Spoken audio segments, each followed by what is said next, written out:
Hello guys, welcome back to my channel. आज हम बात करने वाले हैं बीटेक थर्ड ईयर का 5th सेमेस्टर का एचएमटी के बारे में, हीट एंड मास ट्रांसफर के बारे में। उसमें हमने पहला लेक्चर लाया हूँ यूनिट 1 का। उसमें पहला हमारा टॉपिक है differentiate between thermodynamics and heat transfer. ये कभी कभी 2 मार्क्स में पूछ लेता है। तो थर्मोडायनेमिक्स में आप लोग पढ़े होंगे थर्ड सेमेस्टर में कि थर्मोडायनेमिक्स में सिर्फ बताता है कि how much heat is needed to boil water, but ये हीट ट्रांसफर बताता है कि कितनी जल्दी, मतलब how quickly will the water boil, मतलब कितनी जल्दी वाटर हमारा बॉयल हो जाएगा, वो हमारा बताता है हीट ट्रांसफर। देखिए यहाँ डिफिनेशन में मैंने लिखा है, थर्मोडायनेमिक्स में क्या होता है, we deals with system in equilibrium, that means we calculate how much energy is required to bring a system from one equilibrium state to another equilibrium. तो सिंपल में ये बताता है कि it deals with energy and its conversion. पर हमारा heat transfer क्या बताता है, it deals with the movement of heat from one place to another place. अब हम इसका मेन टॉपिक पढ़ते हैं। इसमें हमें मोड्स ऑफ हीट ट्रांसफर पढ़ना पड़ेगा। Modes of heat transfer generally three types के होते हैं: conduction mode of heat transfer, convection mode of heat transfer और radiation mode of heat transfer. अब ये conduction mode of heat transfer में मैंने शॉर्ट में लिखा है, this is due to the electron transfer या फिर मॉलिक्यूल वाइब्रेशन या फिर मूवमेंट ट्रांसफॉर्मेशन की वजह से जो हमारा हीट ट्रांसफॉर्मेशन होता है उसी को हम कहते हैं conduction mode of heat transfer. अब कन्वेक्शन में क्या होता है, this is due to the microscopic bulk displacement of fluid, मतलब बल्क फॉर्म में फ्लूइड का डिस्प्लेसमेंट हो रहा है, उसके वजह से हमारा हीट ट्रांसफर हो, उसे हम कहते हैं convection mode of heat transfer. अब तीसरा हमारा है radiation mode of heat transfer. इसमें क्या है, इन the form of electromagnetic waves, मतलब इलेक्ट्रोमैग्नेटिक के वेव के फॉर्म में जो हीट ट्रांसफर होती है उसमें उसी को हम कहते हैं radiation mode of heat transfer. अब हम पहला हमारा क्या था, conduction mode of heat transfer. इसमें हम 2 पढ़ेंगे, पहला पढ़ेंगे कंडक्शन इन सॉलिड, दूसरा पढ़ेंगे conduction in liquid and gas. अब ये conduction is the mode of heat transfer which generally occur in solid में ही हमारा क्या होता है, ये कंडक्शन में क्या हमने बताया कि जिसमें इलेक्ट्रॉन ट्रांसफर या फिर मॉलिक्यूल वाइब्रेशन या फिर मोमेंटम ट्रांसफर की वजह से हीट ट्रांसफर हो, उसे हम कहते हैं कंडक्शन मोड ऑफ ट्रांसफर में। अब इसमें जनरली हमारा सॉलिड में ही होता है, माइक्रोस्कोपी मतलब उसका, तो due to temperature difference by molecule, lattice vibration, energy and free electron transfer, ये आपको मैं बता चुका हूँ। ये देखिए इसमें all good electrical conductor are also good heat conductor because of presence of free electron. जितने भी हमारे कंडक्टर हैं जैसे एल्यूमिनियम हो गया, स्टील हो गया, इनके पास हमारा फ्री इलेक्ट्रॉन होता है और फ्री इलेक्ट्रॉन की वजह से हमारा हीट ट्रांसफर मतलब इलेक्ट्रिसिटी का वो होता है, तो इसी वजह से हमारा हीट ट्रांसफर भी इलेक्ट्रॉन की वजह से ही होता है। तो ये 70% due to motion of free electron, 30% due to molecule vibration. अब ये conduction in liquid and gas, conduction also occur in gas and liquid, it takes place due to molecular movement और ट्रांसफर। अब देखिए सॉलिड हमारा electron के movement की वजह से हमारा हीट ट्रांसफर होता था, पर लिक्विड और गैस में हमारा मूवमेंट के मतलब मोशन ऑफ मॉलिक्यूल की वजह से हमारा हीट ट्रांसफर होता है। देखिए मैंने कुछ एग्जांपल लिया, जैसे सॉलिड में हमारा क्या आ गया, सिल्वर आ गया, copper, aluminium, steel. All metals they are having higher free electron so they are good conductor of heat, except जैसे डायमंड हमारा एक मेटल है पर ये गुड कंडक्टर नहीं है, इसीलिए हीट भी ट्रांसफर नहीं करता। Diamond have no free electron but it is good thermal conductor due to perfect lattice structure.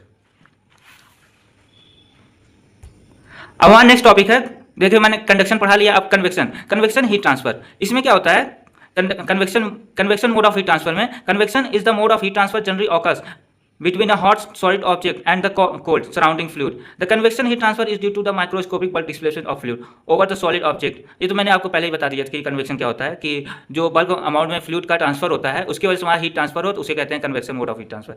अब इसमें देखिए देयर आर 2 वेज, उसमें भी 2 वेज था। उसमें क्या था, conduction in solid and conduction in liquid और गैस। पर इसमें भी क्या है, एक फोर्स कन्वेक्शन हीट ट्रांसफर और दूसरा फ्री या फिर नेचुरल कन्वेक्शन हीट ट्रांसफर। अब free and natural convection heat transfer क्या होता है, if the microscopic bulk displacement of fluid is taking place naturally due to the density difference, then convection mode of heat transfer is known as free और natural. मतलब ये है कि natural कोई भी उसमें हम फोर्स नहीं लगाते, जैसे कोई फ्लूइड है नेचुरली फ्लो कर रहा है, उसकी वजह से हमारा हीट ट्रांसफर हो, तो उसे हम कहते हैं फ्री और नेचुरल कन्वेक्शन हीट ट्रांसफर। दूसरा फोर्स मतलब if the microscopic bulk displacement of fluid is provided by external agents like fan. अब देखिए एग्जाम्पल ले लेते हैं, जैसे हमारा 1 कप ऑफ टी है, उसको हम ऐसे सराउंडिंग में रख दिए और मतलब सराउंडिंग के नॉर्मली से वो क्या हो रहा है, जो कप ऑफ टी था हॉट से सीधा कोल्ड हो रहा है, तो उसे हम कहते हैं मतलब फ्री और नेचुरल कन्वेक्शन हीट ट्रांसफर। पर अगर हम वो सराउंडिंग से हटा के फैन के नीचे रख दिया जाए वो कप ऑफ टी, तो वो फैन की वजह से हमारा जो कोल्ड होगा उसे हम कहते हैं फोर्स कन्वेक्शन हीट ट्रांसफर। अब देखिए हमारा लास्ट है, मैंने कंडक्शन पढ़ लिया, कन्वेक्शन पढ़ लिया। अब लास्ट हमारा radiation mode of heat transfer में क्या होता है कि जो हमारा इलेक्ट्रोमैग्नेटिक वेव की वजह से हमारा जो हीट ट्रांसफर होता है उस मोड को हम कहते हैं radiation mode of heat transfer. अब देखिए radiation is a mode of heat transfer which does not require any material medium for heat transfer, it occur by electromagnetic wave propagation travelling with the speed of light. ये मैंने पढ़ा दिया, बस वही चीज़ है।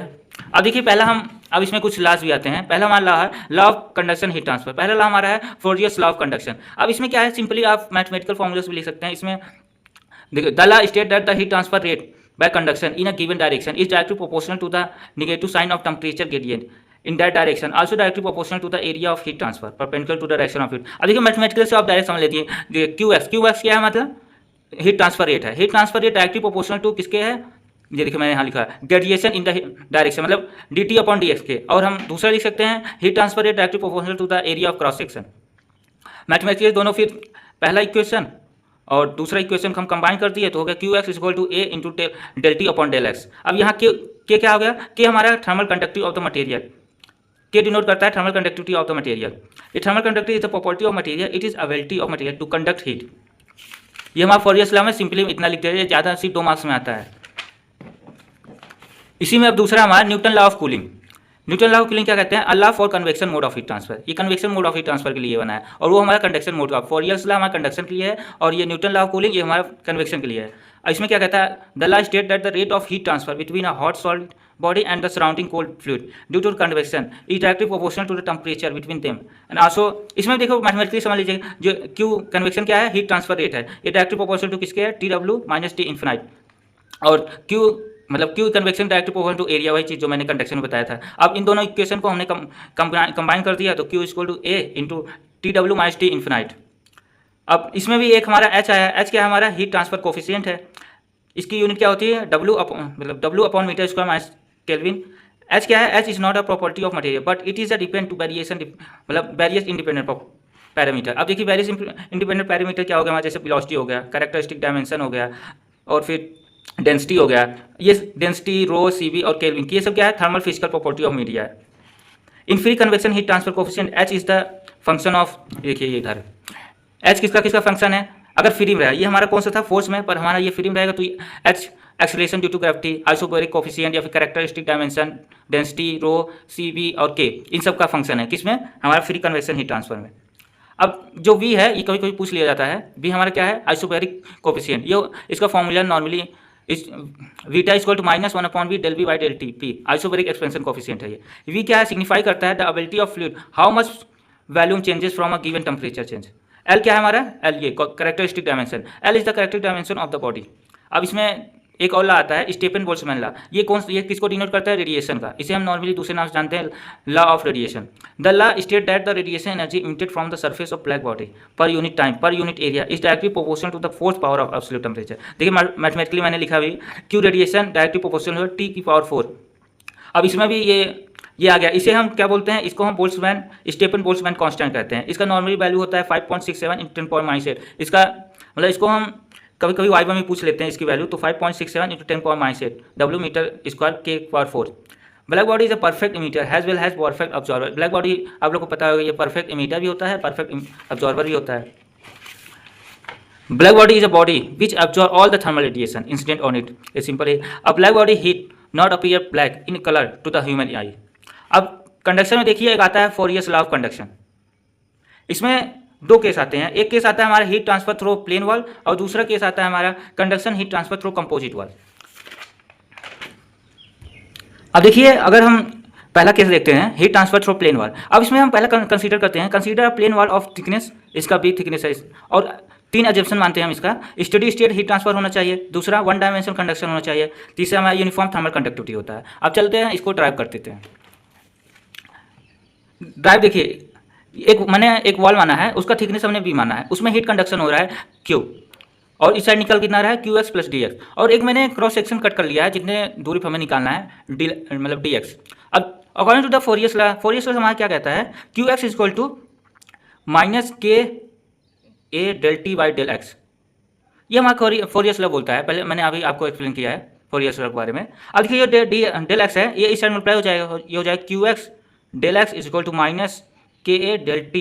अब देखिए मैंने डेल X सिर्फ इतने माना है, पर हमें पूरा निकालना है तो हम इसको क्या करते हैं, इंटीग्रेशन कर देते हैं, दोनों साइड इंटीग्रेट कर देते हैं। अब इंटीग्रेशन कहाँ से करना है, x इक्वल 0 से लेकर x इक्वल टू b तक, मतलब ये इस साइड हो जाएगा x इक्वल टू 0, इस साइड हो जाएगा x इक्वल टू b और तो इधर हमारा कितना है, इस साइड का वॉल का टेम्परेचर T1 है, इस साइड वॉल का टेम्परेचर T2 है, तो ये हो जाएगा T1 से T2 तक, इस साइड कर देते हैं। अब इसको इंटीग्रेट करेंगे तो ये हमारा क्या हो जाएगा, ये QX क्या है हमारा कॉन्स्टेंट, ये बाहर हो जाएगा, हो जाएगा QX इंटीग्रेट 0 से लेकर b तक del x is equal to T1 T2। अब इसमें भी हम निकाल सकते हैं के ए, क्योंकि के और ए दोनों कांस्टेंट है, के मतलब थर्मल कंडक्टिविटी और ए मतलब एरिया, दोनों कांस्टेंट है, डेल टी। अब इसमें देखिए इंटीग्रेट करेंगे तो हो जाएगा क्यू एक्स, ये सिर्फ बी माइनस जीरो मतलब बी बचा, पर इस साइड हमारा क्या बचेगा माइनस के, ये हो जाएगा del T two minus T one. तो इसको हम क्यू एक्स की इक्वल निकालते हैं तो हमारा बी जो है इस साइड डिवाइड हो जाएगा, तो हो जाएगा T two minus T one के ए, ये इधर माइनस में अपॉन बी। अब देखिए क्यू एक्स इक्वल टू ये जो माइनस है इधर मल्टीप्लाई कर दिया, ये हो जाएगा T one minus T two, ये इतना हो जाएगा। अब के जो ऊपर है इसको हम नीचे ला देते हैं, ये हो जाएगा बी अपॉन में के ए। अब बी अपॉन के ए क्या हो जाएगा, इसे हम बोलते हैं, अब देखिए इसमें जो ये पूरा आया है ना इसको हम नॉर्मली बोल देते हैं थर्मल रेजिस्टेंस। अभी आपको मैं एक सर्किट डायग्राम बताऊंगा तो उसमें समझ आ जाएगा, इसको बोलते हैं थर्मल रेजिस्टेंस। अब इसको हम सिंपली में लिख सकते हैं, ये क्या है T one minus T two, मतलब इसको हम लिख सकते हैं del T upon thermal resistance को हम लिख देते हैं सिंपली में आर टी एच। अब इसका डायरेक्ट फॉर्मूला लिख सकते हैं Q X equal to del T upon R T H. ये हमारा पहला केस हो गया। पहला केस हमारा क्या था, हीट ट्रांसफर थ्रू प्लेन वाल, ये हो गया फॉर्मूला। अब जो मैंने आपको टी एच मतलब आर टी एच बताया ना, जैसे हम एक सर्किट बनाते हैं, ये हो गया सर्किट। अब हमारा ये हमारा इस साइड ए पॉइंट है, इस साइड हमारा बी पॉइंट है, ये जो बीच में दिख रहा है ना यही हमारा आर टी एच है, मतलब आर टी एच मतलब थर्मल रेजिस्टेंस यही है, और ये हमारे यहाँ से टेम्परेचर टी वन, यहाँ का टेम्परेचर टी टू। अब हम दूसरा केस देखते हैं। दूसरा केस हमारा क्या है, conduction heat transfer through composite वाल। अब दो वाल के बीच के मतलब कितना हीट ट्रांसफर हो रहा है उसको समझते हैं। अब देखिए इसमें पहले स्टार्टिंग में हम बना लेते हैं मतलब सर्किट डायग्राम। इसमें सर्किट देखिए दो वाल है, मतलब दो कंपोजिट वाल है, एक किसी और मटेरियल की और एक किसी और मटेरियल का। अगर डिफरेंट मटेरियल की तो डिफरेंट कंडक्टिविटी होगी, तो हमने पहले मटेरियल का कंडक्टिविटी के वन मान लिया, दूसरे की कंडक्टिविटी के टू मान लिया, और पहले का हमारा मतलब थिकनेस है बी वन, दूसरे का थिकनेस हमारा पी टू है। अब इसका थर्मल मतलब सर्किट बनाते हैं। पहले क्या हो जाएगा, ये वाला मतलब ये वाला रेजिस्टेंस हो गया थर्मल रेजिस्टेंस आर वन, दूसरे का हमारा आर टू।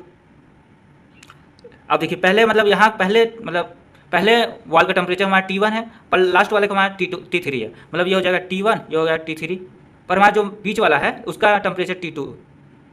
ये हमारा कौन सा थर्मल मतलब सर्किट डायग्राम हो गया। अब सर्किट डायग्राम के हिसाब से मैंने जो ये पहला फॉर्मूला लिखा उस हिसाब से इसका फॉर्मूला क्या हो जाएगा, Q X is equal to T one minus T three, मतलब टोटल ले रहे हैं, और आर जो आर वन आर टू मतलब इन दोनों का इक्विलिब्रियम जो आएगा तो हो जाए सिंपली लिख सकते हैं आर इक्विलिब्रियम। अब मुझे क्या निकालना है, आर वन की वैल्यू और आर टू की वैल्यू निकालना है, तो आर इक्विलिब्रियम हमारा क्या हो जाएगा, आर इक्विलिब्रियम हो जाएगा are T H one plus are T H to.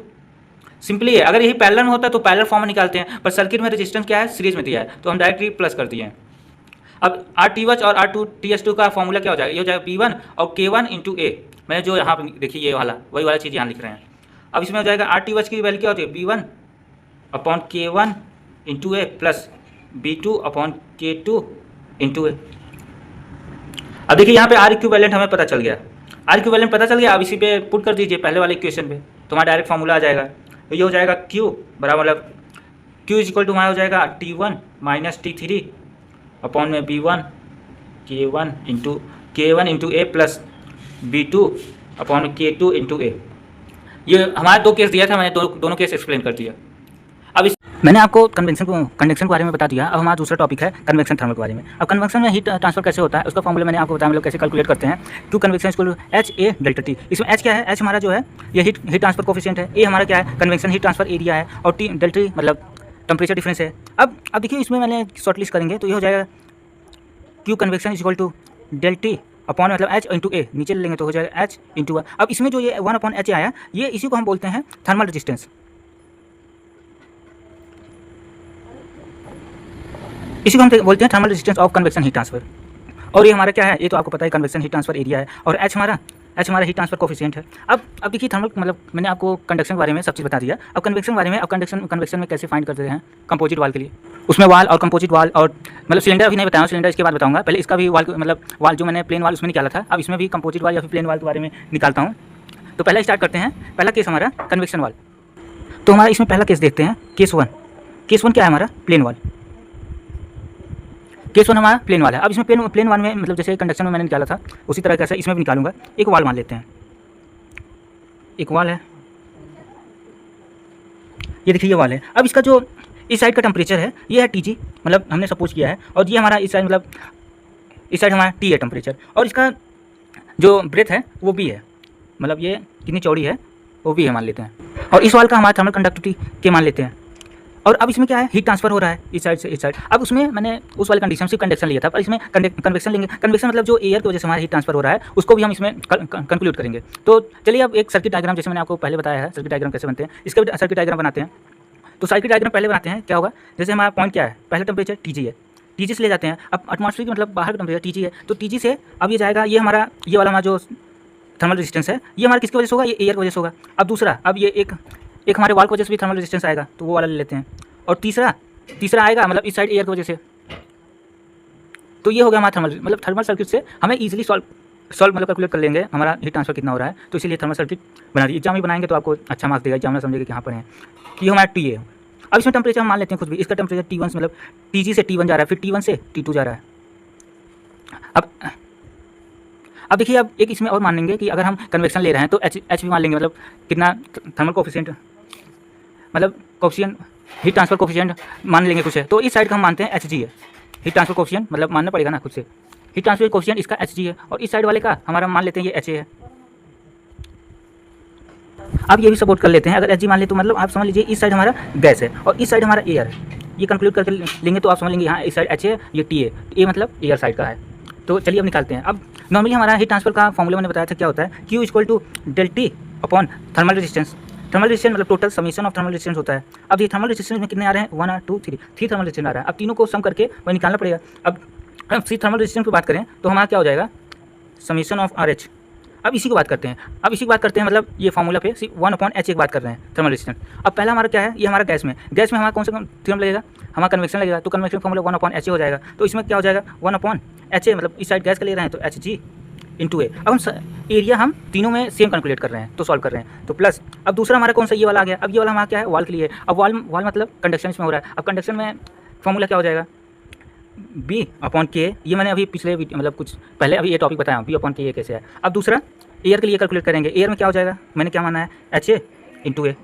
ये हमारा क्या हो गया, थर्मल रेजिस्टेंस निकल गया। अब यही चीज़ इस फार्मूला, अब ये थर्मल रेजिस्टेंस आ गया। अब यही चीज़ इस फार्मूला पुट कर लेते हैं तो हो जाएगा Q = ΔT upon 1/Hg A plus B/Ka plus 1/Ha।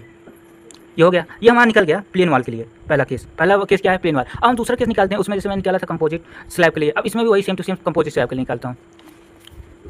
तो केस नंबर 2 हमारा क्या है, कंपोजिट स्लैब। अब कंपोजिट स्लैब के बारे में निकालते हैं। अब इसमें क्या है, हमारा जो वॉल था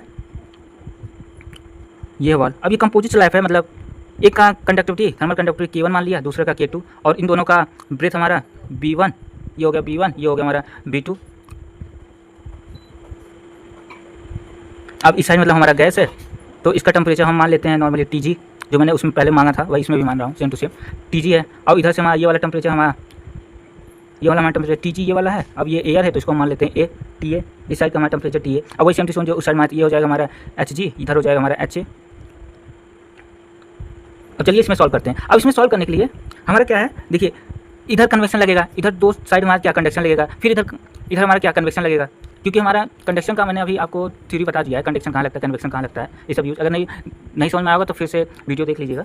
अब देखिए इसमें क्यों निकालने के लिए हमें क्या है, क्यों निकालने के लिए हमारा ये TG - TA, ΔT यही था ना, TG - TA अपॉन। अब अपॉन में हमारा क्या है, पहला क्या है, कन्वेक्शन निकालना पड़ेगा, मतलब R कन्वेक्शन प्लस फिर हमें R कंडक्शन निकालना पड़ेगा, दूसरा R convection conduction 1, R conduction 2 plus R convection, मतलब इस साइड वाला भी कन्वेक्शन है। अब यही चीज़ हमें 4 चीज़ निकालना पड़ेगा और सब सेम है ऊपर वाला। तो अब चलिए इसको फाइंड कर देते हैं। अब R कन्वेक्शन क्या हो जाएगा हमारा, R कन्वेक्शन क्या होगा, R कन्वेक्शन वही जो इस साइड मतलब ये फॉर्मूला आया था वही निकाल लेते हैं। अब इसमें क्या है, Hg है, मतलब 1/Hg, एरिया हमने सबका सेम माना है × A। अब दूसरा R कन्वेक्शन, अब R कंडक्शन इसका भी फॉर्मूला मैंने अभी कुछ देर पहले वीडियो में बता दिया, अगर इसमें भी वही लगाऊंगा तो ज़्यादा लंबा भी वीडियो हो जाएगा और आपको सेमेस्टर में ऐसे ही सॉल्व करना है, तो लॉन्ग में ज़्यादा नहीं जाना है। तो R कंडक्शन में क्या हो जाएगा, हमने इसका ब्रेथ B1 माना है, B1/K × A, एरिया मैंने सबका सेम माना है, ये थर्मल कंडक्टिव 1 है। अब दूसरा R कंडक्शन 2 हो जाएगा, इसमें क्या हो जाएगा B2 अपॉन इसका ब्रेथ है और एरिया मैंने सेम माना और थर्मल कंडक्टिव 2 है, K2 × A। अब लास्ट वाला कन्वेक्शन एरिया का मतलब कन्वेक्शन कितना हो जाएगा, तो हो जाएगा 1/HA × A, ये हो गया। अब इसी को कंबाइन में लिख लेते हैं। कंबाइन में लिखने के लिए ये हो जाएगा,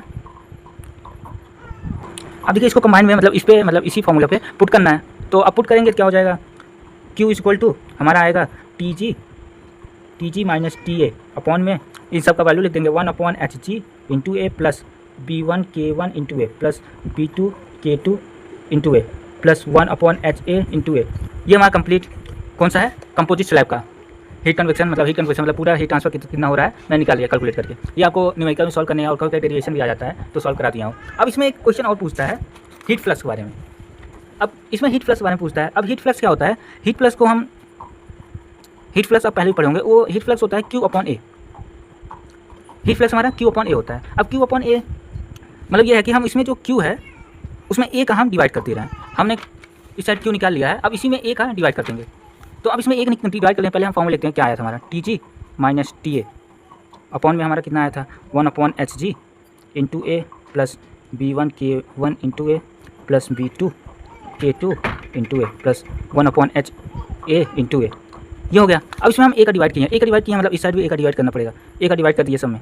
अब ए का डिवाइड किए हैं तो अंदर मल्टीप्लाई होगा तो इसमें सब ए कट जाएगा इस साइड। तो अब हम फाइनल आंसर में क्या आ जाएगा Q बराबर TG मतलब ये फ्लक्स है, हीट फ्लक्स अगर कभी निकालने का आ जाएगा ए से डिवाइड मतलब Q/A हीट फ्लक्स इक्वल हो जाएगा TG माइनस TA अपॉन ये 1/HG ए तो कट गया plus B1/K1 plus B2/K2 plus 1/HA। ये हो गया हमारा हीट फ्लक्स का फॉर्मूला। ये कभी कभी पूछ लेते हैं।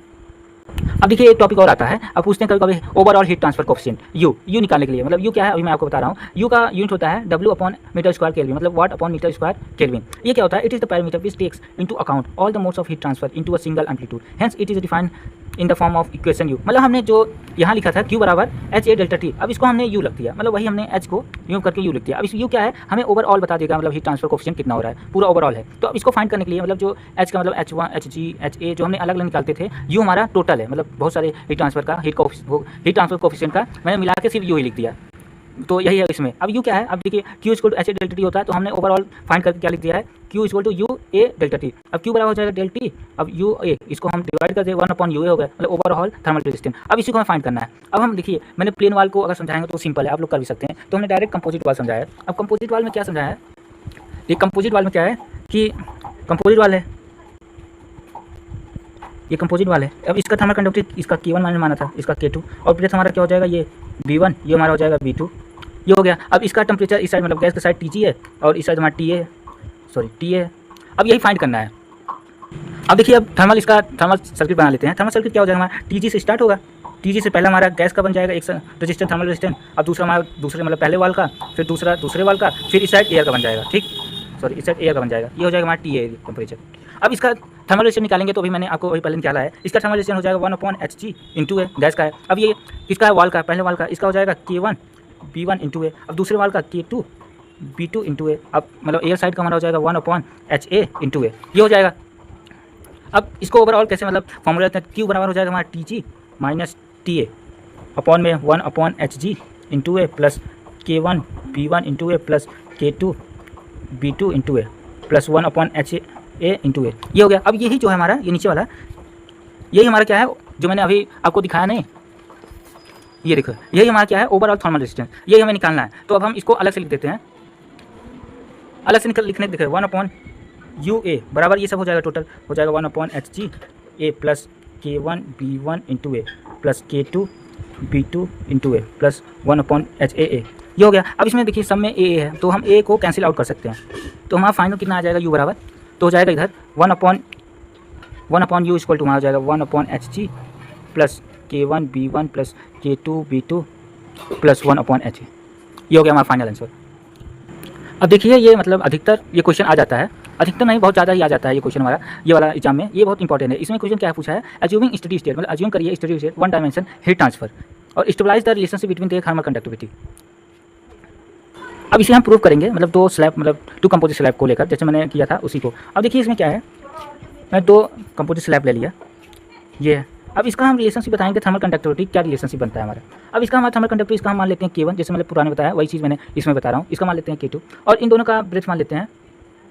अब देखो ब्रेथ क्या मानते हैं, इसका हम ले लेते हैं ये हमारा B है और इस साइड का मान लेते हैं हमारा 2B है ब्रेथ, और हमारा इसका टेम्परेचर कितना है T1 और इनका टेम्परेचर मतलब जो इंटरसेक्ट कर रही हैं एक ही वाला है, उसका हमारा इंटरफेरेंस वाला टेम्परेचर, इसको हम मान लेते हैं T2, और ये हमारा लास्ट वाला मतलब इस साइड एयर का साइड, इसका मान लेते हैं T3। अब इसे हम कंडक्शन मतलब कंडक्शन हीट ट्रांसफर लेकर इसको हम एक्सप्लेन करेंगे कि मतलब इसको प्रूव करेंगे कि जैसे मतलब रिलेशनशिप निकालना है थर्मोकंडक्टिविटी का। अब चलिए स्टार्ट कर सकते हैं। अब जो ये T2 है, ये हमारा T2 क्या होगा, ये इंटरफेरेंस है। T2 हमारा जो होगा इन दोनों का मतलब इन दोनों का एवरेज टेम्परेचर इसका हो जाएगा, मतलब T1 का जितना टेम्परेचर होगा प्लस T3/2, ये हमारा T2 होगा। इन दोनों का एवरेज लेकर यही टेम्परेचर होगा, क्योंकि इसका आउटर टेम्परेचर और इस साइड का इनर टेम्परेचर को मिला के यही बनेगा, मतलब ये एवरेज होगा दोनों का, जो मतलब इससे कम होगा पर इससे थोड़ा ज़्यादा होगा। तो चलिए एक्सप्लेन करते हैं। पहला एक्सप्लेन क्या करते हैं, अब देखिए इसका भी अब पहला प्रोसेस हमारा क्या है, पहला प्रोसेस हमारा क्या है, सर्किट बनाने का। तो हम इसका भी सर्किट बनाते हैं। पहले क्या है, T1 से पहला कंडक्शन हो रहा है, मतलब ये वाला, इसको हम थर्मल रेजिस्टेंस R1 मान लेते हैं, और दूसरा हमारा यहाँ कितना है T2, मतलब T इंटरफेरेंस, और इसका मान लेते हैं हमारा ये R2 है, और इस साइड हमारा टेम्परेचर T3 मैंने माना है, T3 हो गया। अब देखिए, अब एक बात समझने वाली बात है कि इस साइड मतलब इस साइड जितना थर्मल मतलब जितना हीट ट्रांसफर होगा उस साइड इस साइड भी उतना हीट ट्रांसफर होगा, मतलब सेम ही होगा। तो हम इसको हम ले सकते हैं कि Q बराबर हमारा जो मतलब टोटल टेम्परेचर का जितना होगा, मतलब इन दोनों का overall is equal to del T upon ये वाला R1 is equal to del T upon R2। ये तीनों सेम होना चाहिए। ये हमारा फर्स्ट लॉ ऑफ थर्मोडायनामिक्स कहता है कि अगर कोई भी मतलब जो हीट ट्रांसफर जितना होगा, हम निकलिक मान लेते हैं कि ये हमारा आइडियल कंडीशन है, जितना हीट इस साइड से मतलब इंटर होगी उतना इस साइड हीट निकलनी चाहिए। तो वही प्रोसेस करके अब मैं इसको सॉल्व करूँगा। तो हमने इन दोनों को कॉम्बिनेशन को लेकर सॉल्व करते हैं। तो हमारा ये हो जाएगा del T upon R1 is equal to del T upon R2। अब देखिए ये वाला ले रहा हूँ, ये वाला और ये वाला, इन दोनों को इक्वल करके सॉल्व कर रहा हूँ। अब डेल T इसका क्या आएगा, इसका आएगा हमारा ये वाला T1 माइनस T2 अपॉन ये हो जाएगा हमारा R1।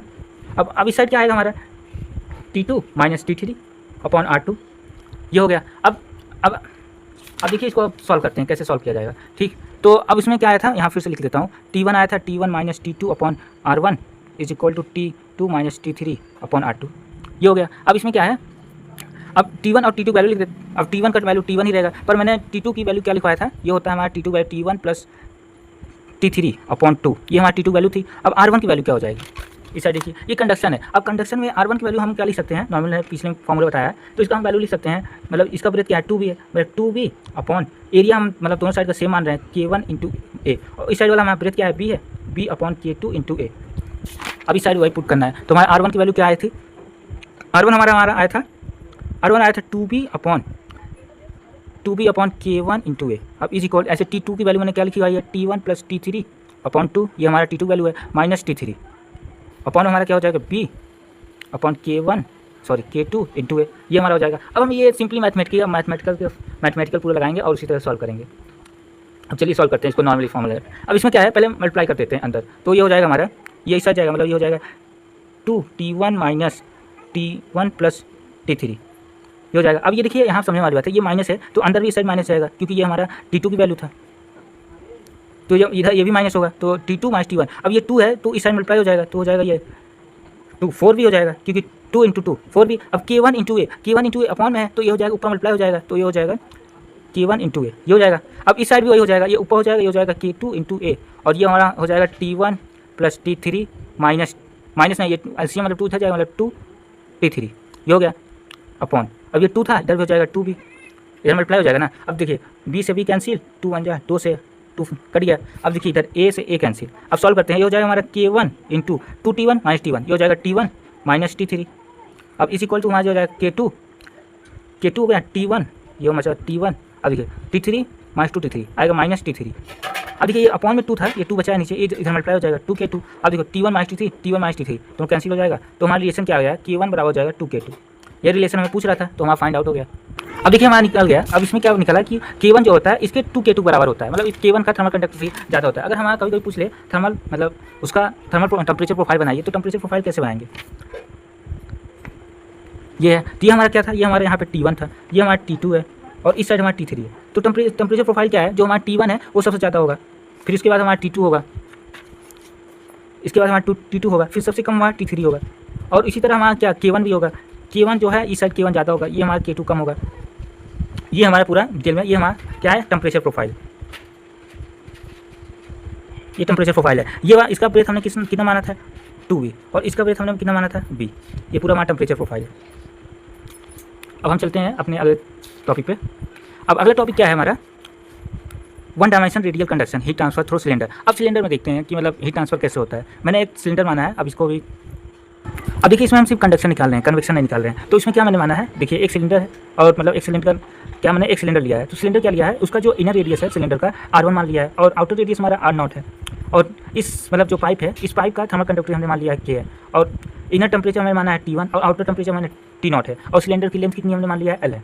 तो अब इसी तरह मतलब सॉल्व करने के लिए अब इसमें क्या किया है, हमने लगाया है apply Fourier's law of conduction heat transfer. Fourier's आप जानते हैं, उसका जंक्शन क्या होता है कि वन डायमेंशन हीट ट्रांसफर होना चाहिए और स्टडी स्टेट होना चाहिए और यूनिफॉर्म के हो, मतलब थर्मल कंडक्टिविटी चेंज ना हो मतलब पूरे सिलेंडर में। तो अब इसमें फॉरियर्स लगाना है, फॉर्मूला का मैंने आपको पहले ही फॉर्मूला बता दिया है। तो Q R is equal to होता है minus K A del T by del R. अब इसी फॉर्मूला से सॉल्व करेंगे। तो इसमें क्या है, conduction heat transfer through the differential element of thickness T R. मतलब इसको हम निकालने के लिए पहले मतलब किसी चीज़ को निकालने के लिए अगर कोई ये चीज़ है, कोई सब्सटेंस है, अगर इसको पूरा निकालने ज़्यादा टाइम लगेगा तो हमने इसका कुछ पार्ट्स कट कर लेते हैं, उसको हम मतलब लैब में जाकर एनालिसिस करते हैं। उसी तरह हमने इसको भी पूरा चीज़ मतलब कितना ट्रांसफर हो रहा है पूरा ना निकाल के हमने कुछ डेल आर कट करके अब इसको फाइंड करेंगे, डेल आर कट करके फाइंड करेंगे कितना हीट ट्रांसफर हो रहा है, इसी बेस पे पूरा निकालेंगे। तो चलिए स्टार्ट करते हैं। तो अब देखिए ये इसी को कट कर लिए हैं। अब इसका हम नॉर्मल फार्मूला क्या लिखेंगे, नॉर्मल फार्मूला ये लिखेंगे Q R equal to minus K A del T by del R. ये हो गया। अब इसको हम सॉल्व करने के लिए क्या करेंगे, ये डेल आर जो है इस साइड में हो जाएगा, हमारा हो जाएगा Q R del R is equal to minus Q A del T. अब इसमें देखिए क्या करना है, हमने क्या किया था, एक छोटा सा कट किया था, पर अब इसमें हीट ट्रांसफर पूरा जानना है कि हीट ट्रांसफर कितना हो रहा है। तो अब हम इसको अगर इंटीग्रेट कर देंगे डेल आर को तो ये पूरा फाइंड हो जाएगा। तो हम दोनों तरफ क्या कर दिया, इंटीग्रेशन कर दिया, इंटीग्रल लगा दिया दोनों साइड। अब दोनों साइड इंटीग्रल लगा दिया तो अब ये पूरा फाइंड आउट हो जाएगा मतलब कितना हीट ट्रांसफर हो रहा है। तो इंटीग्रल लगाने से और कहाँ से इंटरनल लगाना है, मतलब इनर से आउटर तक, मतलब इनर कितना है हमारा R1 है और आउटर हमारा कितना है, आउटर हमने मान लिया है R0 है।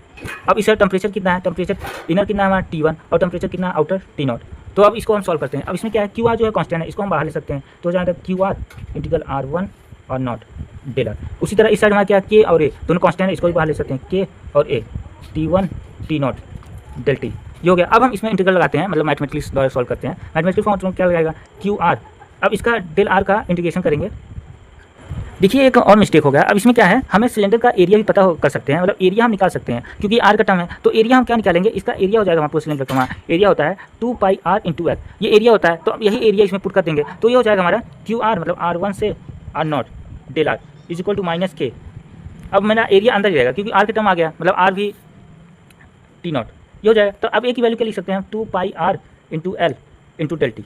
ये हो गया। अब देखिए 2 पाई आर कांस्टेंट है, आर को अगर इस साइड लेंगे क्योंकि ये हमारा यहाँ पे आर का वेरिएशन हो रहा है, तो हम आर इस साइड ले लेंगे। तो हो जाएगा हमारा क्यू आर, ये हो जाएगा आर। क्यू आर क्यों ले रहे हैं, क्योंकि हमारा रेडियल कंडक्शन हो रहा है, तो हम क्यू आर इस साइड ले रहे हैं। तो क्यू आर ये हो जाएगा R1 से R0 डेल आर। देखिए आर इस साइड मल्टीप्लाई इधर हो जाएगा, डिवाइड हो जाएगा आर का। ये हो जाएगा माइनस के 2 pi into L, 2 pi into L. ये हो जाएगा T1 से T0 इंटू डेल टी। ये हो गया। अब हम सिंपली इसको मैथमेटिकल से सॉल्व करेंगे, इंटीग्रेशन करेंगे। तो हो जाएगा इधर हो जाएगा क्यू आर। अब डेल आर अपन मतलब 1 अपॉन आर का इंटीग्रेशन क्या होता है, एल एन आर।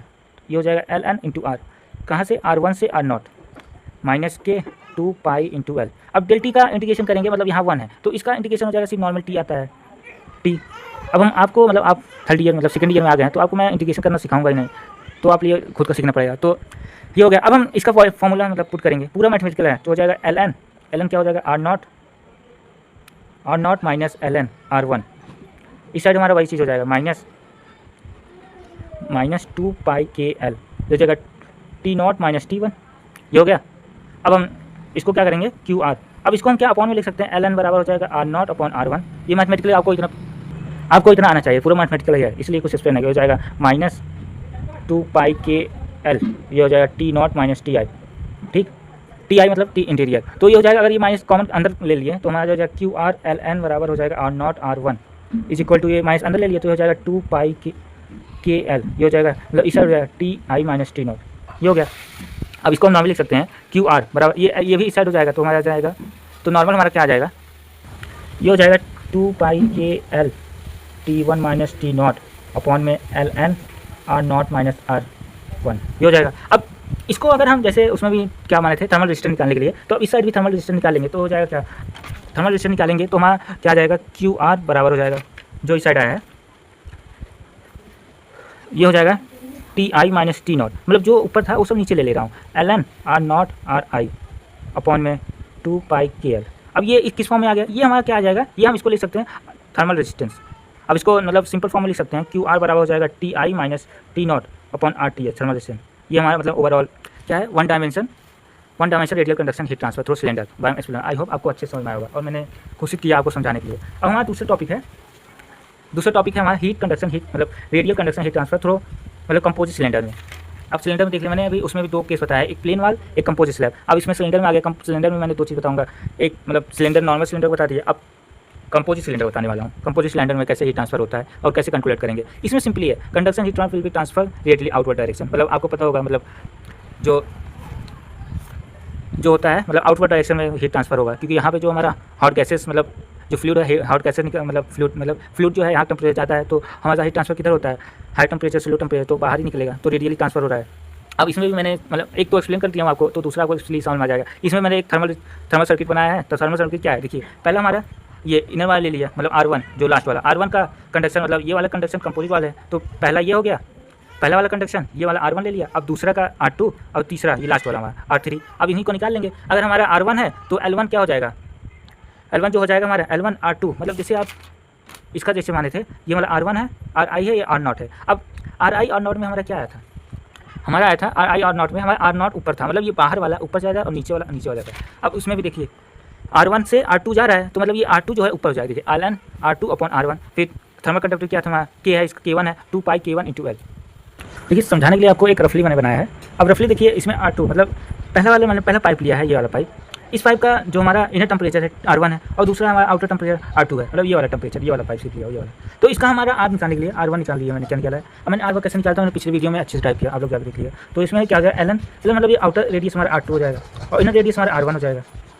और नीचे हमारा क्या था थर्मल कंडक्टिविटी और इंटू R मतलब एरिया, तो हमारा जाएगा 2 पाई, मतलब इसका थर्मल कंडक्टिविटी K1 है तो K1 × L, ये हो जाएगा हमारा पहला R1। अब इसका R2 निकालेंगे तो हो जाएगा R2 ln। अब देखिए हमारा दूसरे पाइप का निकाल रहे हैं, मतलब ये वाला पाइप देखिएगा, ये वाला पाइप का हमारा इनर रेडियस R2 है और आउटर रेडियस हमारा R3 है। तो हमारा जो outer radius upon inner radius मतलब R3 जो आउटर रेडियस है और इनर रेडियस R2, ये हो गया अपॉन में 2 पाई, मतलब इसका थर्मल कंडक्टिविटी K2 × L, मतलब लेंथ सेम ही है, मतलब हर सिलेंडर का लेंथ सेम ही है, मतलब सिर्फ इसको डिवाइड किया, मतलब कंपोजिट स्लैब है।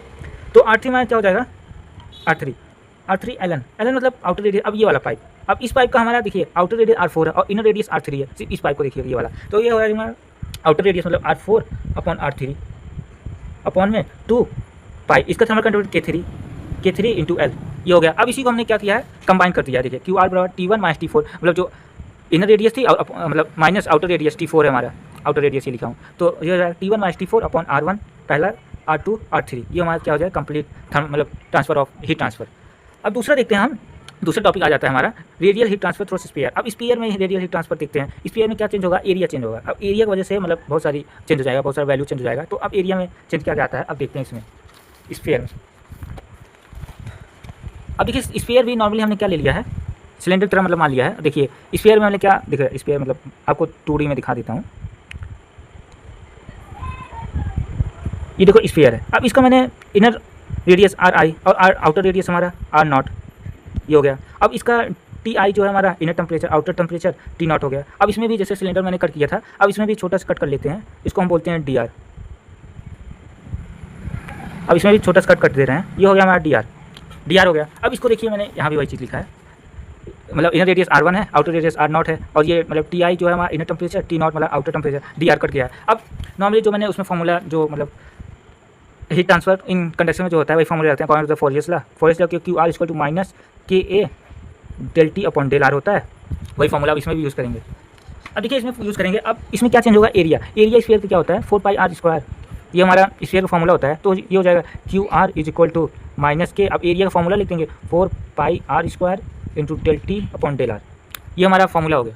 अब देखिए इसमें कुछ है नहीं, अब सिंपली ऐसे सॉल्व करते चले जाएंगे नीचे तक। अब इसमें क्या हो जाएगा ΔR और R², ये इस साइड ले लेंगे, मतलब एक साइड ले लेंगे, ये हो जाएगा QR मतलब QR 1/r² ΔR, ये हो जाएगा, मतलब R² जो है इस साइड ले लिया और ΔR इस साइड, तो इस साइड हमारा क्या बचेगा, इस साइड हमारा बचा -K 4π × ΔT, इतना बचा। अब दोनों साइड क्या करना है, हमें इंटीग्रेशन करना है पूरा, मतलब इसका पूरा निकालना है। तो इंटीग्रेशन क्या करना है, ये हमारा R है, तो R की क्या है RI से R0 तक जा रहा है और ये हमारा TI से T0 तक जा रहा है, ठीक। अब इसमें नॉर्मल इंटीग्रेशन करना है। अब इसमें क्या QR जो है हमारा कांस्टेंट, QR हम बाहर ले सकते हैं, तो QR बाहर लिए जो है RI R0 1/r² ΔR equal to, इसमें भी कांस्टेंट क्या K है और 4π है, तो हो जाएगा 4π × K -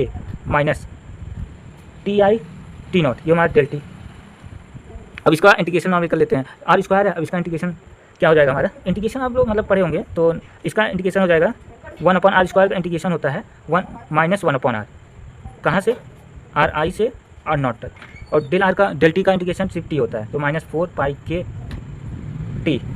T I upon T not, ये हो गया। अब मैथमेटिकल पूरा सॉल्व करना है मैथमेटिकल से। अब देखिए इसमें हो जाएगा क्यू आर, अब इसमें पुट करेंगे वैल्यू। अब इसमें देखिए अब पहला क्या है -r नॉट, अब देखिए हम माइनस क्या हो जाएगा, मतलब यहाँ माइनस होगा फिर माइनस प्लस हो जाएगा, ये हो जाएगा 1/r - ri is equal to -4πk, ये हो गया T not minus T I, ये हो गया। अब इसमें देखिए जो क्यू आर है ये प्लस है, तो इसको हम आगे ले लेते हैं, T I - 1/r not is equal, अब ये माइनस है, ये माइनस अंदर लेंगे तो हो जाएगा 4πk T I - T not, ये हो गया। अब इसको हम सिंपली मैथमेटिकल फॉर्मूला से सॉल्व करेंगे, तो हो जाएगा क्यू आर इधर हो जाएगा, मतलब एलसीएम लेंगे तो वहाँ आ जाएगा R naught into R I, अब देखिए R naught minus R I, ये हो गया। अब is equal to 4πk T I - T naught. अब ये क्यू आर निकालना है, क्यू आर हो जाएगा, क्यू आर जो इस साइड है, इस साइड मतलब डिवाइड कर देंगे, हो जाएगा 4πk T I - T naught upon में ये इस साइड डिवाइड हो जाएगा, मतलब R naught minus R I upon R naught into R I, ये हो गया। अब इसमें थर्मल रेजिस्टेंस डालने के लिए हमें जो 4πk है इसको भी नीचे डिवाइड करना पड़ेगा, तो हम इसको सिंप्लीफाई करके लिखते हैं T I - T naught upon में R naught minus R I. अब देखिए ये 4πk था, अब नीचे डिवाइड हो जाएगा, तो ये हो जाएगा 4πk into R naught minus R I, ये हो गया हमारा ओवरऑल हीट ट्रांसफ़र। किसमें, हीट ट्रांसफ़र इन स्फीयर। अब हीट ट्रांसफर, अब ये क्या हमारा आ गया, ये हमारा थर्मल रेजिस्टेंस आ गया। अब इसको और सिंप्लीफाई करके लिख सकते हैं हम सीधा, इसको हम सिंप्लीफाई और करके लिख सकते हैं T I - T naught upon R T H, ये हो गया हमारा ओवरऑल हीट ट्रांसफर इन मतलब स्फीयर में। अब स्फीयर में आ गया। अब देखिए दूसरा क्वेश्चन ये भी आता है, मतलब आता नहीं है, मतलब आप लोग खुद समझिए, conduction heat transfer through composite sphere. Composite sphere मतलब ये स्फीयर लिया, इसमें मतलब थर्मल सर्किट डायग्राम क्या बनेगा, R1 R2 R3 बन गया, मतलब जैसे मैंने ये वाला बताया है वैसे इसमें भी है, सेम टू सेम। जब देखिए R1 R2 R3 अलग अलग करके आप लोग निकाल लीजिएगा, मतलब सॉल्व कर लीजिए, वही आ जाएगा।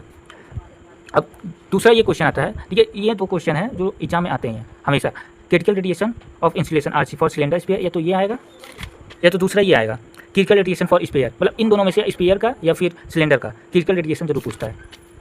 तो अब किसका रेडिएशन निकालना है, अब हमें निकालना है क्रिटिकल रेडिएशन। क्रिटिकल रेडिएशन मतलब हमें ये रेडिएशन निकालना है कि हम इसका रेडिएशन कितना रखें कि हमारा मैक्सिमम हीट ट्रांसफर हो, तो वही चीज़ निकालना है। अब देखिए इसमें मैंने वही जो पीछे में बनाया था, एक सिलेंडर बनाया था, इसका इनर रेडियस R1 था, आउटर रेडियस R2 है, टेम्परेचर T1 है, इसका T0 है, मतलब बाहर वाला टेम्परेचर। अब चलिए निकालते हैं। अब निकालते ये हैं, पहले हम इसका मतलब पहला हमारा प्रोसेस क्या है, थर्मल सर्किट बनाने का।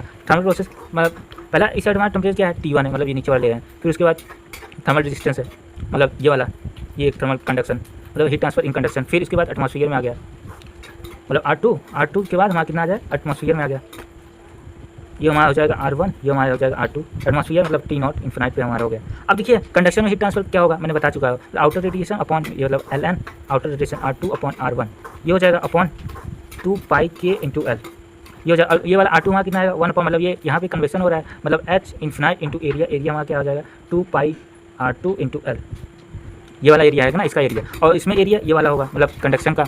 अब देखिए हीट ट्रांसफर निकालते हैं, हीट ट्रांसफर में वायर में क्या हो जाएगा, Q wire is equal to वहाँ क्या हो जाएगा T1 माइनस T0, मतलब वही जो सिंपली फॉर्मूला लिखे हैं। अब R1 प्लस R2, R1 क्या हो जाएगा Ln R2 अपॉन R1, ये हो जाएगा upon 2πk into L plus 1 upon H infinite, ये हो जाएगा 2πr2 इंटू L,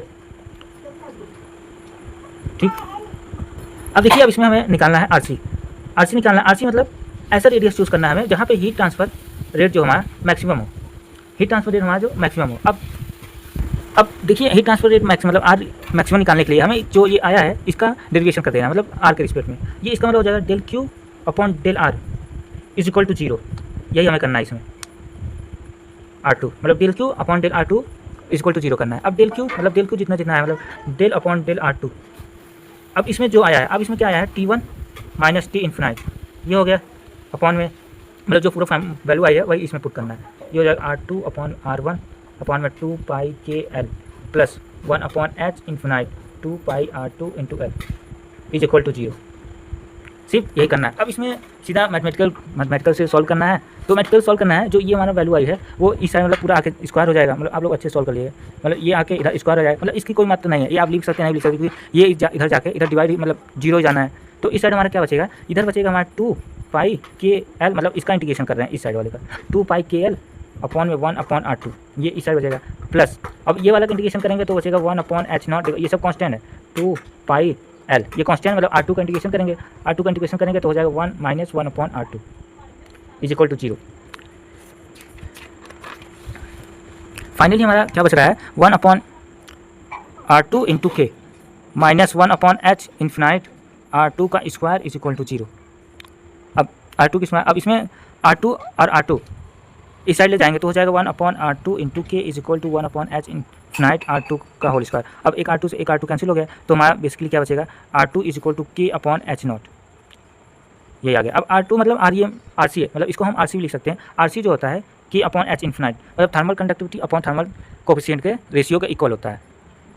अब आर सी क्या है, मतलब ये हमारा क्रिटिकल रेडिएशन आ गया, जहाँ पे critical radiation for cylinder eight which the heat transfer rate is maximum. अब हम अगले टॉपिक में चलते हैं। दूसरा टॉपिक हमारा क्या है, क्रिटिकल रेडिएशन ऑफ स्फीयर। अब हमने सिलेंडर का बात कर लिया, अब हमें स्फीयर का बात करना है। क्रिटिकल रेडिएशन स्फीयर, सिलेंडर का मैंने सॉल्व कराया था, मतलब क्या रिलेशन है सिलेंडर का सॉल्व कराया, ये हमारा रिलेशन आया critical radiation R C equal to K upon H naught. अब उसी तरह हम स्फीयर का भी देखते हैं कि इसमें रिलेशन क्या आता है, मतलब क्रिटिकल रेडिएशन मतलब मैक्सिमम हीट ट्रांसफर कितना है, मतलब किस रेडिएशन पे हमारा मैक्सिमम हीट ट्रांसफर हो रहा है। तो चलिए इसका बात करते हैं। अब जैसे मैंने फॉर्मूला निकाल चुका है तो हम डायरेक्ट यहाँ पुट करते हैं, अगर पूरा डिटेल में सॉल्व करेंगे तो ज़्यादा टाइम लगेगा। टी माइनस टी इन्फिनाइट मतलब ये आउटर रेडियस में लिया, अपॉन में R one plus R two, इसका मतलब थर्मल सर्किट पहले बना लेते हैं। थर्मल सर्किट क्या, पहले हमने टी वन लिया रेडियस, फिर उसके बाद हमारा ये आर वन और इधर टी टू, अब इधर एक आर टू टी इन्फिनाइट। अब ये जो है हमारा ये जो हमारा ये अंदर वाला है, अब यहाँ पे कितना हीट, ये हमारा कौन सा कंडक्शन होगा, तो कंडक्शन का फॉर्मूला लगाएंगे। कंडक्शन का फॉर्मूला हमारा एल एन से डिनोट करते हैं, तो इसमें हो जाएगा एल एन हमारा R two minus R one upon में 4 पाई K R one R to. अब ये देखिए हमने उसमें सिलेंडर हमारा एल एन था, पर स्पीयर में एल एन नहीं होगा, तो 4 पाई आर के आर वन इंटू अपॉन में, और इस साइड मतलब अब ये हमारा कौन सा एटमॉस्फेयर में आ गया। एटमॉस्फेयर में एयर के थ्रू क्या होता है, हमारा कन्वेक्शन होता है, तो इसमें कन्वेक्शन लगाएंगे 1 अपॉन एच इन्फिनाइट, इसका हीट कोफिशिएंट हमारा मान लेते हैं एच इन्फिनाइट है, तो इसे H infinite 4 pi R two का होल स्क्वायर। अभी मैं इसका फॉर्मूला पहले एक्सप्लेन कर चुका हूँ। तो अब देखिए हमारा इसी में आर वन और आर टू वैल्यू इसमें पुट कर देते हैं, तो फाइनल हमारा क्या आ जाएगा, क्यू बराबर हो जाएगा T one minus T infinite upon में आर वन कितना आया था हमारा, R two minus R one upon 4 पाई K R one R two plus 1 upon H infinite 4 pi R two का होल स्क्वायर, ये आ गया। अब इसको हमें क्या करना है, मैक्सिमम हीट ट्रांसफर निकालने के लिए इसको हम डेरिवेट कर देते हैं, मतलब D Q by D R से, D R two is equal to 0। अब वही चीज़ मतलब मैथमेटिकल तौर से मतलब डेरिवेशन करके फिर सॉल्व करना है 0 लगा के। अब देखिए इसको डेरिवेशन करेंगे क्या हो जाएगा, D upon D R two, इसको पूरा टाइप करेंगे मतलब T one minus T infinite upon में R two minus R one 4 पाई K R one R two plus 1 upon H infinite 4 pi R two का होल स्क्वायर, ये आ गया। अब इसको देखिए मतलब डेरिवेशन करेंगे तो हमारा ये चीज़ जो है जो इतना है एक बार बाहर आएगा, मतलब ये आएगा T one minus T infinite, ये हो जाएगा, और जितना नीचे वाला लिखा हूँ वो भी एक बार बाहर आएगा, बाहर आ गया। अब इसका डेरिवेशन करेंगे, अब ये नीचे वाले का, अब इसका डेरिवेशन करेंगे तो हमारा पहला आएगा 0, फिर दूसरे में क्या करेंगे 1 अपॉन 4 पाई के आर टू का स्क्वायर। अब देखिए मैं डेरिवेशन करके नहीं बताऊंगा, ये तो आप इतना जान गया हूँ कैसे डेरिवेशन करते हैं, तो हम डायरेक्ट कर दे रहे हैं कि मतलब क्या आता है। अब ये वाला आएगा plus minus 2 upon H infinite 4 pi R two का होल स्क्वायर, ये हमारा। अब देखिए ये जो हमारा ये आप लिख सकते हैं नहीं लिख सकते, क्योंकि इस साइड जाएगा तो 0 ही हो जाएगा, तो इस साइड जाएगा 0 हो जाएगा, तो हमारा सिर्फ इतना बचेगा ये वाला, तो बचेगा 1 अपॉन 4 पाई के आर टू का whole square, sorry minus 2 upon H infinite 4 pi R two का whole square is equal to 0। तो ये इस साइड जाएगा तो 0, मतलब 1 अपॉन 4 पाई के आर टू का whole square is equal to 2 upon H infinite 4 pi R two का whole square. Sorry ये आर टू नहीं होगा क्योंकि ये आर स्क्वायर है, तो एक बार इसका डेरिवेशन करेंगे तो ये हो जाएगा आर क्यूब, तो यहाँ पे क्यूब आएगा, क्यूब। अब क्यूब आ गया मतलब आर टू स्क्वायर एक बार कट गया, यहाँ एक बार कट गया, फिर 4 पाई, तो हमारा सिंपली क्या आ जाएगा, ये हो जाएगा एच इन्फिनाइट, ये साइड मल्टीप्लाई कर दिया, और यहाँ क्या बचा था R two into H infinite is equal to ये हमारा क्या हो जाएगा 2k। तो हमारा फाइनली आंसर कितना आएगा R two is equal to 2k upon H infinite. अब इसमें आर टू क्या लिख सकते हैं, क्रिटिकल रेडिएशन मतलब R C, critical radiation of sphere को हम आर सी लिख दिए, तो 2k अपॉन एच इन्फिनाइट ये मतलब मैक्सिमम हीट ट्रांसफर, मतलब इतने रेडिएशन पे हमारा इन दोनों के रेशियो के हिसाब से बनेंगे तो हमारा मैक्सिमम हीट ट्रांसफर रेट होगा किसमें, स्फीयर में। अब देखिए एक इसमें समय एक कंक्लूजन निकला है। कंक्लूजन क्या है? Adding insulation over steam pipe will decrease the heat transfer rate because the critical radiation of insulation is lower than the radius of pipe. अब हमारा नेक्स्ट टॉपिक है, ये वाला भी मतलब मेन कभी कभी मतलब आ जाता है एग्जाम में, तो generalize conduction equation Cartesian coordinate, मतलब generalize 3D conduction equation in Cartesian. अब इसमें हम 3D इक्वेशन मतलब 3D में कंडक्शन इक्वेशन निकालेंगे कार्टेशियन में। तो हमने एक क्यू लिया है, फिर उसके बाद फोरियर्स लगाया है, फोरियर्स लगाने के बाद हमारा इक्वेशन निकाल लिया है। अब हम आपको ये मतलब सॉल्व करके बताएंगे कैसे निकालते हैं। तो चलिए स्टार्ट करते हैं। अब देखिए हमें generalize coordination conduction equation Cartesian coordinate निकालना है। तो हमने एक क्यूब लिया, इसका मतलब एक्स एक्सिस साइड है, वाई एक्सिस, जेड एक्सिस, ठीक। अब इसमें क्या है, अब पहले मैं एक स्टार्टिंग से करता हूँ। इसमें क्या है, अगर एक्स डायरेक्शन में देखेंगे, ये हमारा क्यू एक्स है, इस तरफ से हमारा हीट कंडक्शन मतलब हीट ट्रांसफर होगा। क्यू एस इस साइड जाएगा तो इस साइड निकलेगा, तो इस साइड निकलेगा तो कुछ इसका पार्ट जो है कम भी हो जाएगा, मतलब इसके कुछ इस एलिमेंट में कुछ लॉस भी हो जाएगा हमारा हीट, तो इस साइड हमारा निकलेगा Q X plus D x. ये हमारा किस डायरेक्शन में, एक्स डायरेक्शन में, मतलब एक्स एक्सिस का। अब हम दूसरा देखते हैं वाई एक्सिस। वाई एक्सिस में अगर हम इस साइड से मतलब क्यू वाई देते हैं तो इस साइड से हमारा कितना निकलेगा, इस साइड भी वाई निकलेगा, Q Y plus del Y, ये हो गया। अब जेड एक्सिस में अगर देखें तो जेड एक्सिस में हम क्यू जेड हीट मतलब हीट देते हैं तो हमारा इस साइड कितना निकलेगा, Q Z plus del Z, ये हो गया। अब हमने इसका मतलब ये बहुत छोटा बॉक्स लिया है, छोटा एलिमेंट, तो इसका एलिमेंट मतलब डिफरेंशियल एलिमेंट हमारा कौन कौन सा होगा, डिफरेंशियल एलिमेंट हमें 300 मिलेगा, del x del Y del Z. अब ये किस साइड देखिए, यहाँ से यहाँ तक हमारा कौन सा है, एक्सिस डेल एक्स है, और ये वाला हमारा ये यहाँ से यहाँ तक डेल जेड है, और ये ऊपर वाला जो इस साइड है ये हमारा डेल वाई है। ये अब आई होप आपको ये क्यूबाइड मतलब क्यूब समझ में आ गया होगा, मतलब क्यूबाइड है समझ आ गया होगा। अब हम इसमें क्या करते हैं, मतलब निकालने के लिए इक्वेशन हम पहले लगाते हैं मतलब, और एक चीज़ और हमें इसमें मानना है, heat generation, heat generation Q not, इसका यूनिट है वाट पर मीटर क्यूब, ठीक। अब हम इसके बाद अब इसको सॉल्व करने के लिए हम इसमें अप्लाई करते हैं, apply energy balance.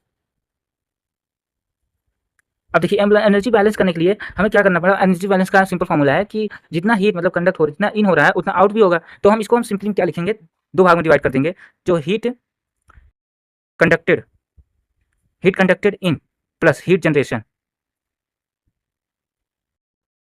Heat conducted in plus heat generation, ये किसके इक्वल होगा, हीट जनरेटेड आउट, मतलब जितना बाहर जा रहा है heat generated out plus energy store, कुछ स्टोर भी एनर्जी हो जाएगी तो वही energy store in the system. तो अब हम इसका हीट कंडक्ट इन कितना कंडक्ट हो रहा है, एक्स डायरेक्शन में क्यू एक्स, वाई डायरेक्शन में क्यू वाई और जेड डायरेक्शन में क्यू जेड, तो ये लिख लेते हैं, मतलब हो जाएगा Q X plus Q Y plus Q Z. अब क्या है हीट जनरेशन, हीट जनरेशन कितना हो रहा है, मतलब इस क्यूब में और प्लस हीट जनरेशन को मल्टीप्लाई करते हैं, मतलब वॉल्यूम इंटू हीट जनरेशन, तो हमारा हीट जनरेशन निकल जाएगा, तो हो जाएगा plus Q naught del x del Y del Z. इसका वैल्यूम यही होगा ना, मतलब length into breadth into height, तो वही लिखे हम length into breadth into height, ये हो गया। अब इस इक्वल, अब इक्वल हमारा क्या था, हीट जनरेटेड आउट, मतलब कितना बाहर निकल रहा है, तो हमारा बाहर ये निकल रहा है ना Q Y plus D Y, फिर एस डायरेक्शन में Q X plus del X और जेड डायरेक्शन में Q Z plus del Z. तो अब यही निकल लेते हैं, मतलब ये हो जाएगा X direction Q X plus del x plus Q Y plus del Y plus Q Z plus del Z, ये हो गया। अब हमारा क्या, एनर्जी स्टोर का फॉर्मूला सीधा लिख लेते हैं, एम, ये हो जाएगा plus M into C into del T by tau, ये इतना एनर्जी स्टोर होगा। ये टाउ क्या है हमारा, टाइम, इतना स्टोर होता है एनर्जी। और सी कौन क्या है हमारा, स्पेसिफिक हीट ऑफ मटेरियल, और के तो आप जानते होंगे कि हमारा थर्मल कंडक्टिविटी एंड डेंसिटी, रो हमारा है। अब देखिए अब ये क्वेश्चन आपको समझ आ रहा है। अब इसी क्वेश्चन पे मतलब क्यू एक्स और क्यू वाई क्यू जेड की वैल्यू पुट करके निकालना, हमें इक्वेशन निकालना है, कार्टेशियन इक्वेशन। तो अब पहला स्टार्ट करते हैं हम कितना, एक्स डायरेक्शन में। अब हम एक्स डायरेक्शन में क्या लगाते हैं, फोरियर्स रूल, एक्शन मतलब हैज पर फोरियर्स रूल, फोरियर्स ला। तो फोरियर्स ला क्या, एक्स डायरेक्शन में क्या है, मतलब क्यू एक्स क्या हो जाएगा, मतलब minus K A del T by del X, ठीक। अब इसमें एरिया जो है हमें बहुत इंपॉर्टेंट एरिया समझना, एरिया हमारा क्या है, मतलब हमारा हीट ट्रांसफर इस साइड हो रहा है, मतलब हीट इन इस साइड हो रहा है, मतलब इस सरफेस का एरिया ये वाला, इसका एरिया कैसे निकालेंगे। अब देखिए इसका जो ब्रेथ है, अब देखिए ये वाला जो डिस्टेंस यहाँ से लेकर यहाँ तक वो हमारा डेल जेड है, फिर यहाँ से लेकर यहाँ तक ये वाला डिस्टेंस हमारा डेल वाई है, तो इसका एरिया क्या हो जाएगा, एरिया हमारा इस साइड का हो जाएगा डेल एक्स, सॉरी ये वाला हमारा डेल जेड इंटू ये वाला डेल वाई, ये हो गया हमारा एरिया। तो हमारा इस साइड लिख सकते हैं Q X is equal to minus K del Y into del Z del T by del X, ये हमारा हो गया, ये हमारा हो गया पहला इक्वेशन। अब इसी साइड हम ये भी निकालेंगे, मतलब इसका इस साइड जो है मतलब इसका क्या हो जाएगा, Q X plus del X, मतलब जो निकल रहा है, तो इसका हम लगाएंगे अप्लाई करेंगे, तो इसमें क्या हो जाएगा, Q X plus del X है, मतलब ये Q X plus del Q x upon del x into del X.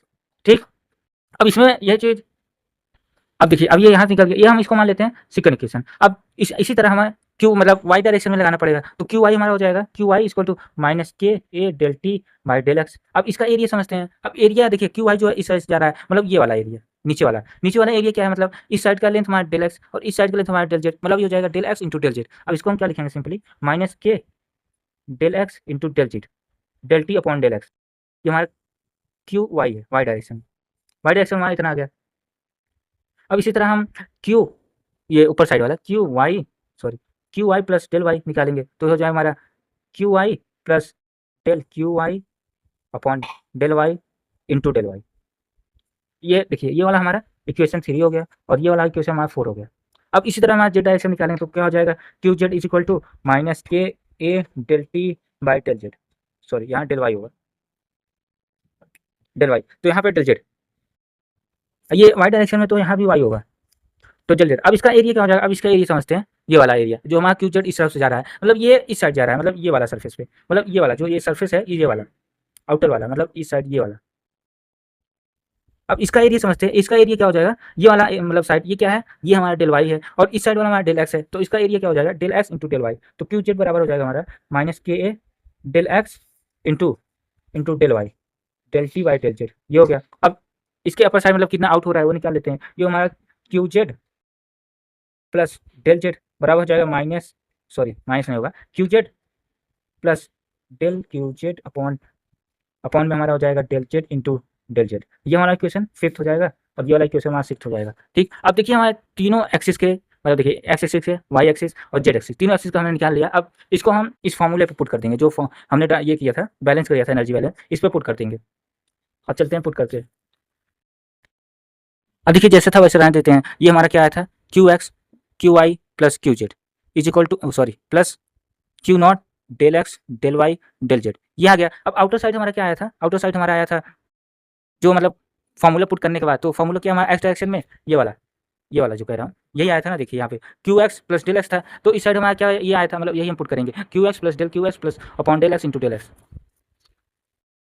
तो हम क्या लिखेंगे यहाँ पे एक्स डायरेक्शन में Q X plus del Q x upon में del x into del X. अब वाई डायरेक्शन में ऐसे हो जाएगा Q Y plus del Q Y upon del Y into del Y plus अब जेड डायरेक्शन में Q Z plus del Q Z upon del Z into del Z, ये हो गया। अब प्लस जो हमारा लास्ट वाला आया था, लास्ट वाले में क्या, अब देखिए उसमें हम एम की वैल्यू रख दिए, ये जो हमारा था M C del T delta हुआ है। अब देखिए मास क्या होता है, रो जो होता है, रो की वैल्यू क्या होता है, मास पर वैल्यूम। अब मास की वैल्यू क्या लिखेंगे, मास इक्वल टू हमारा जाएगा रो इंटू वैल्यूम। अब यहाँ पे वैल्यूम क्या है, वैल्यूम यही है del x del Y del Z, तो हम वही लिख देते हैं, मतलब मास बराबर हो जाएगा rho into del x del Y del Z. बस अब ये सिंपली पुट कर देते हैं, मतलब ये हो जाएगा प्लस एम की वैल्यू हमारा क्या आया, rho del x del Y del Z और बाकी सब C into del T Y delta.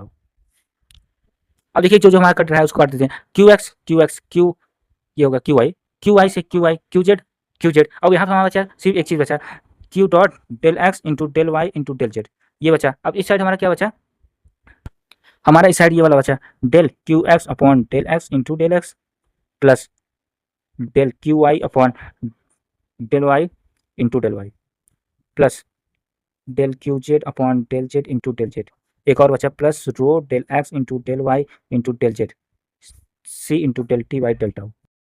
ठीक, ये बचा। अब इसमें जो हमारा क्यू एक्स वैल्यू हमने यहाँ निकाला था, ये वाला क्यू एक्स का, वही उसमें पुट कर देंगे।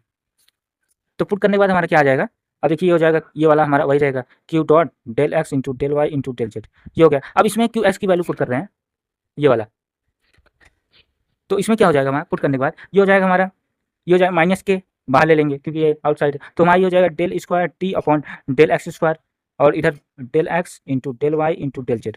पुट करने के बाद फिर यहाँ पे माइनस आएगा, minus K del square T upon del Y square del x del Y del Z. अब इस साइड पे माइनस जेड वाला K del square T upon del Y Z X में del T square del Z square del x del Y del Z, ये हो गया।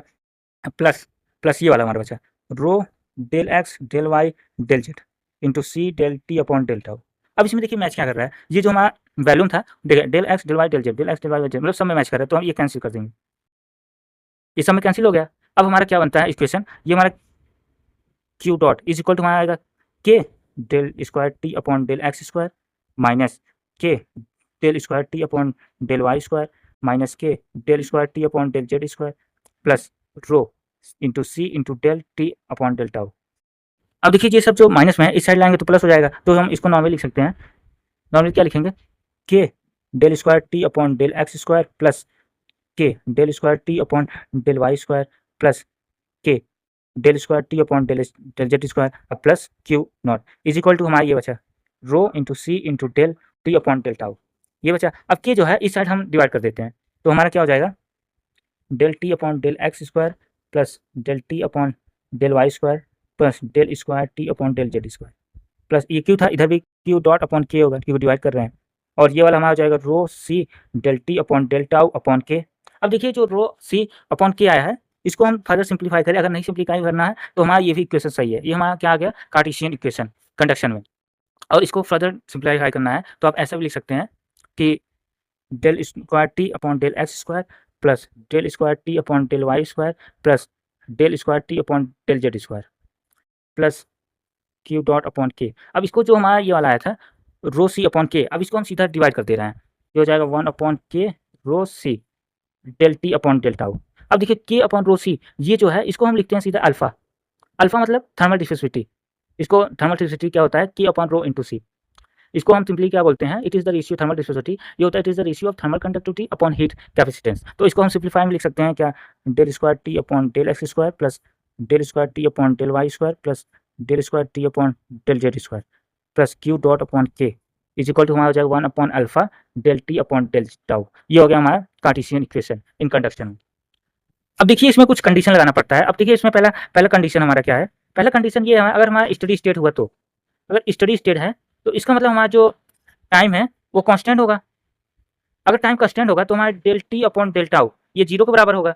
अगर del T upon del tau zero है, अगर del T upon del tau zero है, इसके बाद इक्वेशन क्या हो जाएगा हमारा del square T upon del x square plus del square T upon del Y square plus del square T upon del Z square plus Q dot upon k equal to zero हो जाएगा। अब इसी equation को हम बोलते हैं Laplace equation, इसको हम बोलते हैं लैप्लास इक्वेशन।